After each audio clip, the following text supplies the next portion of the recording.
तो जैसा कि हमने पिछले एपिसोड में देखा था कि लिन फेंग अपने फ्रेंड के साथ ग्रैंडफादर के पास चला जाता है और यहीं पर ये एपिसोड स्टार्ट होता है जहां लिन फेंग इमोशनल होते हुए बोलता है, मैं आपका पोता हूँ और मेरे आने में लेट हो गई जिससे आपको परेशानी हुई। जिसका जवाब देते हुए ग्रैंडफादर बोलते हैं, तुम एक अच्छे बच्चे हो, ये मैं ही था जिसने तुम्हारे साथ अन्याय किया, मैं तुम्हारी अच्छी तरह से देखभाल नहीं कर सका। जिसके बाद ग्रैंडफादर लिन फेंग के सभी फ्रेंड्स की ओर देखते हुए कहते हैं, इस बार लिन फैमिली इतनी बड़ी क्राइसिस से बच सकी, इसलिए आप सभी की हेल्प के लिए थैंक यू। तभी विंग लुआन ग्रैंडफादर की चोट पर एक एनर्जी बॉल छोड़ती है जिससे उनकी इंजरीज थोड़ी ठीक हो जाती हैं और तभी बोलती है, ग्रैंडफादर आप बहुत फॉर्मल हो रहे हैं। लिन फेंग ने हम सभी के ऊपर बहुत सारे फेवर किए हैं, इसलिए उसकी मदद करना हमारा फर्ज था। तभी सेवंथ प्रिंस बोलता है, हाँ एल्डर, हम सभी को इतनी दूर का मत समझो, हमें भी अपनी फैमिली ही समझो। जिसका जवाब देते हुए ग्रैंडफादर बोलते हैं, फिर मैं और अधिक पोलाइट नहीं बनूंगा। तभी लिन टियान बोलता है, चलो सभी हॉल में बैठकर बात करते हैं। तभी हमें हॉल के अंदर का सीन दिखाया जाता है जहाँ लिन साया को बेहोश देखकर लिन टियान बोलता है, लिन फेंग साया कैसी है, वो अचानक से इतनी पावरफुल कैसे बन गई थी। तभी वहीं बैठे ग्रैंडफादर बोलते हैं, मैंने देखा था कि उस समय साया पूरी तरह से डिफरेंट पर्सन लग रही थी, उसके साथ कोई दुर्घटना तो नहीं हुई है ना।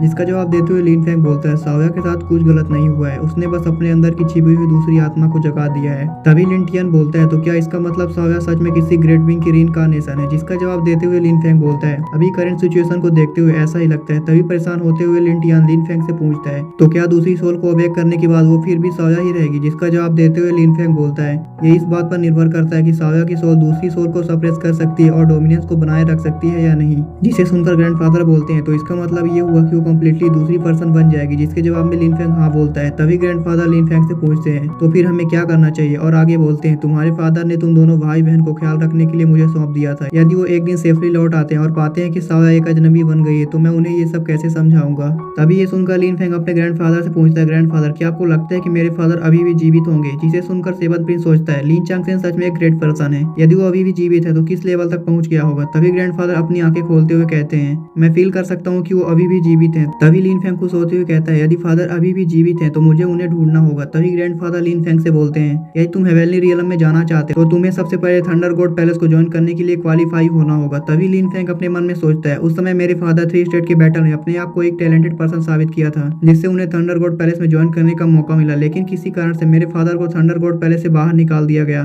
तभी विंग लुआन उन सभी को बताती है, 3 महीने बाद थंडर गॉड पैलेस कुछ रेयर टैलेंट को सेलेक्ट करने के लिए अपने लोगों को रॉयल कैपिटल भेजेगा। जिसे सुनकर क्वींजीन हंसते हुए कहती है, लिन फेंग के टैलेंट के साथ वह निश्चित रूप से गोल्डन ड्रैगन रैंकिंग में नंबर 1 प्लेस पा सकता है और थंडर गॉड पैलेस में ज्वाइन हो सकता है। और यदि लिन फेंग सच में थंडर गॉड पैलेस को ज्वाइन करता है तो उसे फ्यूचर में अपनी सिस्टर को देख पाना बहुत ही मुश्किल होगा। तभी सेवंथ प्रिंस बोलता है, इसमें इतना डिफिकल्ट क्या है, हमारी रॉयल फैमिली के पास कुछ रिजर्व कोटा होता है, इसलिए तुम अपने फादर से एक स्पॉट रिजर्व करने के लिए कह सकती हो। जिसका जवाब देते हुए क्वींजीन बोलती है, हमारे रॉयल फैमिली से कोटा केवल थंडर गॉड पैलेस के इनर सेट को ही ज्वाइन करा सकते हैं, लेकिन आउटर सेट का कंपटीशन बहुत ही डेंजरस होता है, इसमें मौत होने की भी संभावना होती है, इसलिए मैं वहां जाकर सफर नहीं करना चाहती। तभी सेवंथ प्रिंस हंसते हुए बोलता है, तुम सच में लिन फेंग से प्यार करती हो। जिसे सुनकर क्वींजीन बोलती है, मुझे चिढ़ाना बंद करो, यदि लिन फेंग मुझसे कहे तो मैं उसके साथ थंडर गॉड पैलेस के आउटर सेट जाने को तैयार हूँ। तभी विंग लुआन सोचती है, अपने ग्रैंडफादर एम्परर से कहकर शायद मैं आउटर सेट के कोटा में एक स्पॉट पा सकती हूँ, लेकिन क्या मेरी मदर इस पर एग्री होगी। तभी लिन फेंग बोलता है, मैं थंडर गॉड पैलेस में अवश्य एंटर करूंगा, केवल हेवनली रियलम में एंटर करके ही मैं अपने फादर के बारे में पता लगा सकता हूँ, लेकिन अभी सबसे ज्यादा इंपॉर्टेंट साया की प्रॉब्लम को सॉल्व करना है,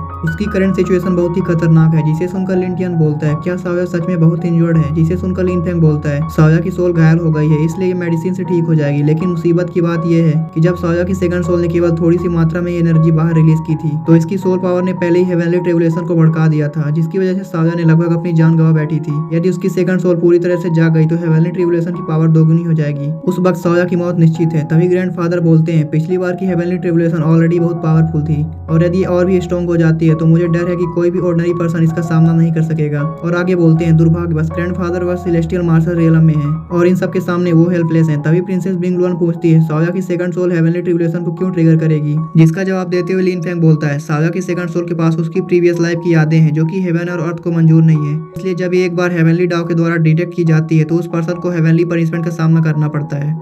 और आगे बोलते हैं, उसकी सेकंड सोल पहले ही अवेक हो चुकी है और उसकी सेकंड सोल की पूरी तरह से जागने में ज्यादा समय नहीं लगेगा। जिसे सुनकर सेवंथ प्रिंस बोलता है, ये तो काफी परेशानी वाली बात है। तभी लिन फेंग सोचता है, उस रोबोट के अनुसार साया पर एक हेवनली पनिशमेंट का मार्क है जिसकी हेवनली कोर्ट द्वारा निंदा की गई थी। ये मार्क उसको पूरी तरह से जांच करने के बाद दिया गया था और जिसके बाद उसे एक पापी घोषित कर दिया गया। ये मार्क वाला कोई भी व्यक्ति कई जन्मों तक अपराधी रहता है, एक बार ये निशान दिखने पर उसे हेवनली ट्रिब्यूलेशन का सामना अवश्य ही करना पड़ेगा। लेकिन ये बात बहुत ही चौंकाने वाली है, इसलिए मुझे इस बात को अभी ग्रैंडफादर को नहीं बताना चाहिए। तभी क्विंजीन लिनफेंग से पूछती है क्या यह सच नहीं है कि हम सोल के मार की एनर्जी को छिपाकर हेवनली पनिशमेंट से बच सकते हैं, जिसका जवाब देते हुए लिनफेंग बोलता है थियोरेटिकली ये बात सच है, लेकिन कॉस्मिक लॉस सभी लिविंग बींग्स पर रूल करते हैं, इसलिए हेवनली डाव से उस डिवाइन मार्क को छुपाना बहुत ही डिफिकल्ट है। केवल कुछ रेयर ट्रेजर और सफिशिएंट कल्टीवेशन ही उस डिवाइन मार्क को छुपा सकते हैं। जिसे सुनकर क्विंजीन बोलती है हमारे ब्लू ड्रैगन किंगडम की एसेंट बुक एक ऐसी ट्रेजर के बारे में बताती है जो कि हेवनली सीक्रेट को छिपा सकती है। जिसे सुनकर लिनफेंग क्विंजीन से उस ट्रेजर का नाम पूछता है, जिसका जवाब देते हुए क्विंजीन बोलती है लीजेंड के अनुसार एंशिएंट कॉन्टिनेंट में एक ट्रू गॉड रियलम का कल्टीवेटर था जिसके पास 9 स्टार चार्ज फल था जो कि हेवन से सीक्रेट को छुपा सकता था।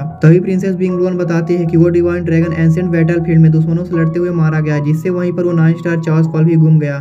इसलिए यदि हम उस ड्रैगन के अवशेषों को ब्यूरियल ड्रैगन अभ्यास में खोज सकें तो हमें उस 9 स्टार चार्ज फल को खोजने में सक्षम होना चाहिए। जिसे सुनकर लिनफेंग खुश हो जाता है। तभी क्विंजीन बोलती है लेकिन ब्यूरियल ड्रैगन अभ्यास हर 100 साल में एक बार खुलता है और सेंचुरी से किसी ने भी उस एंशिएंट बैटलफील्ड में एंटर नहीं किया है, इसलिए उस फल को खोजना बहुत ही मुश्किल होगा। जिसे सुनकर लिनफेंग बोलता है चलो आशा करते हैं कि एंशिएंट बुक की बातें सच हो, और आगे बोलता है जब तक हम ट्राई नहीं करेंगे तो हमें पता कैसे चलेगा। जिसे सुनकर सेवन प्रिंस बोलता है हाँ ये बात सच है, एक सच्चा आदमी कभी पीछे नहीं हटता, इसलिए मैं तुम्हारे साथ ब्यूरियल ड्रैगन अभ्यास जरूर चलूंगा, जिससे हमें शायद कुछ ट्रू ड्रैगन ब्लड भी प्राप्त हो जाए और हम नई ऊंचाइयों तक पहुंच जाए। जिसे सुनकर लिनफेंग हाँ बोलता है और यहीं पर यह एपिसोड खत्म हो जाता है।